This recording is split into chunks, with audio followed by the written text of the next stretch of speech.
2028-এর যে পেমেন্টের নতুন সিস্টেম আরবিআই ইন্ট্রোডিউস করতে চলেছে, সেখানে আপনারা ব্যাঙ্ক অ্যাকাউন্ট পোর্টেবল করতে পারবেন, পোর্ট করতে পারবেন, যেমনটা মোবাইলের ক্ষেত্রে হয়ে থাকে। নাম্বার ওই থাকে, শুধু সার্ভিস প্রোভাইডার কোম্পানি আপনি চেঞ্জ করে নেন।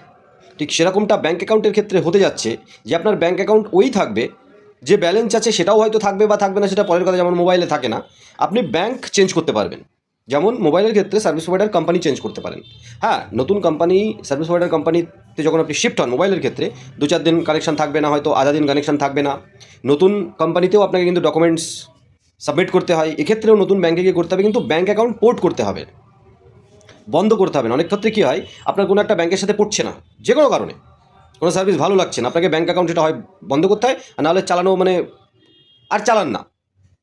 এক্ষেত্রে কী হবে, আপনি সেই ব্যাঙ্ক অ্যাকাউন্টে রাখতে পারবেন, কোনো ব্যাঙ্কের সাথে আপনার জমছে না, তার সার্ভিস ভালো লাগছে না, আপনি সেই ব্যাঙ্ক অ্যাকাউন্ট রেখেই অন্য কোনো ব্যাঙ্কে পোর্ট করতে পারবেন। তার জন্য সিস্টেম কিন্তু RBI, reserve bank of India, ব্যাঙ্কগুলোকে বলে দিয়েছে, এবং 2028 আসতে আসতে আপনারা এগুলো বা তার আগেই হয়তো পেয়ে যাবেন সিস্টেমটা। মোবাইল নাম্বারের মতো ব্যাঙ্ক অ্যাকাউন্ট পোর্টেবিলিটি আসলে আপনার কতটা সুবিধা অসুবিধা হয় বা এর কি সাইড এফেক্ট থাকতে পারে সে সম্পর্কে কমেন্ট সেকশনে বলবেন, প্রয়োজন আমরা সে নিয়ে আবার ভিডিও নিয়ে আসবো।